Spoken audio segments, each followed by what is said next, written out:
کسی کی بھی کہاوت سنیں نا، ہندوؤں کی، مسلمانوں کی، انگریزوں کی، تو جو سب سے اول پروفیشن ہے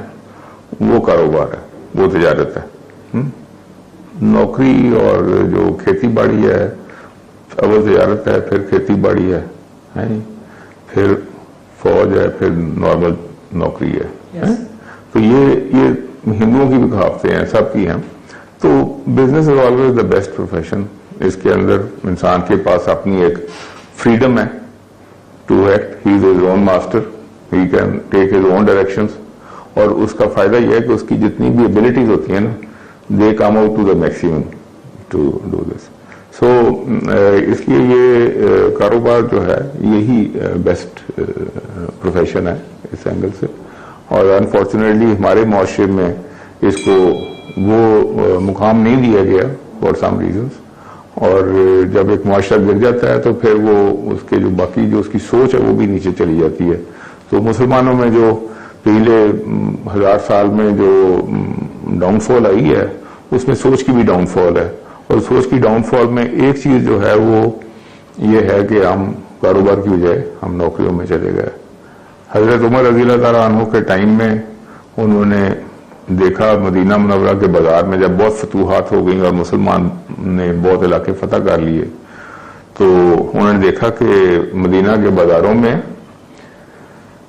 کوئی مسلمان تاجر نہیں تھا، سارے غیر مسلم فرنگی بیٹھے تھے وہاں۔ تو آپ نے فرمایا کہ یہ لال گردنوں والے یہاں کیسے اتنے بیٹھے ہیں، تو مسلمان کدھر گئے؟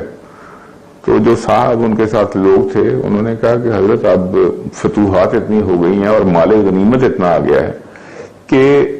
اب ہمیں تجارت کی ضرورت نہیں رہی۔ تو حضرت عمر رضی اللہ تعالیٰ کو یہ سن کے بہت رنج ہوا، اور انہوں نے کہا کہ یہ تو بہت برا ہوا، اب تم دیکھو گے کہ تمہارے مرد ان کے مردوں کے غلام ہو جائیں گے اور تمہاری عورتیں ان کی عورتوں کے غلام ہو جائیں گی۔ اور اس وقت مسلمانوں کا حال یہی ہے کہ ہمارا جو تعلیم یافتہ طبقہ ہے وہ جب ملٹی نیشنل کی وہ نوکری کرتا ہے جا کے، تو ایکچولی غلامی کافر کی جگہ غلامی کر رہا ہوتا ہے۔ تو اس لیے یہ سب سے ایک امپورٹنٹ میسج ہے کہ آپ کے تو اپنے ملٹی نیشنل ہونے چاہیے، آپ کے تو اپنا گلوبل ویژن ہونی چاہیے۔ تو جیسے کہ گلوبل لیڈر جو ہیں وہ آ کے ہمیں ملازم رکھ رہے ہو، تو ہمارا کام ہے یہ۔ جو رسول اللہ صلی اللہ علیہ وسلم کی جو اسوہ حسنہ ہے، جو ان کی زندگی ہے، وہ ہمارے لیے سب سے بڑی گائیڈنگ لائٹ ہے کہ وہ باقی پیغمبروں کی طرح وہ ان کی طرح اس معاملے میں نہیں تھے، وہ تاجر ہی تھے اور تاجر ہی رہے۔ حضرت خدیجہ کبریٰ بھی تجارت کرتی تھی، صحابہ کرام بھی سارے تجارت کرتے تھے، اور جن لوگوں نے اسلامک ریولوشن کو فنڈ کیا، تلواریں، نیزے، اونٹ، گھوڑے، وہ سارے تاجر تھے۔ وہ کوئی جیسے ہماری گورنمنٹ کی فنڈنگ میں سے ویسے تو نہیں تھے، اس کی ساری فنڈنگ جو تھی وہ تو ہوئی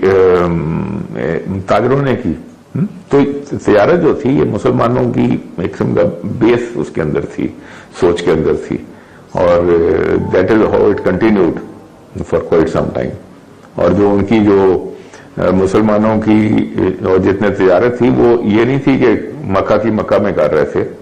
وہ مکہ میں بیٹھ کے ملکوں کے ساتھ تجارت کرتے تھے، امپورٹ بھی تھی، ایکسپورٹ بھی تھی، ان کی جو ڈپلومیسی تھی وہ بھی تجارت کی تھی، ان کی جو ریپرائزل تھیں، جو انتقام لیتے تھے وہ بھی تجارت کے بیسس پہ انتقام لیتے تھے، کہ کسی قافلے کو کسی کو روک دیا، کسی کو لوٹ لیا، جس کو بھی جو بھی کام کیا آپس میں، وہ سارے ٹریڈ بیسڈ تھے۔ جیسے آپ اس وقت آپ ٹریڈ بیسڈ دیکھتے ہیں، امریکہ کی جو ڈپلومیسی ہے آج کل آپ کے سامنے ہے کہ آپ دیکھ رہے ہیں کہ ٹرمپ کیا کہہ رہا ہے اور EU کیا کہہ رہی ہے، اس میں توپیں نہیں گنی جا رہی، اس میں ٹریڈ گنی جا رہی ہے۔ امریکہ کی اور چائنا کے ساتھ کیا ہو رہا ہے، چائنا کے یہ جو آئی لینڈز ہیں جہاں پہ یہ جو اسٹریٹ آف چائنا ہے، اس کے اندر جو کچھ بھی ہو رہا ہے کیونکہ وہ ٹریڈ روٹ ہے، امریکن کو فکر ہے اگر چائنیز ادھر آ جائیں گے ان کا ٹریڈ روٹ بند ہے، جاپانیوں کو سمجھتے ہیں ان کا ٹریڈ روٹ بند ہے۔ تو یہ جو ہے نا trade is the middle of everything. Second world war کی اگر آپ ہسٹری پڑھیں، it started as a trade war and then it escalated into a world war. تو اس لیے trade is at the center of it. Unfortunately Pakistan اور اس کی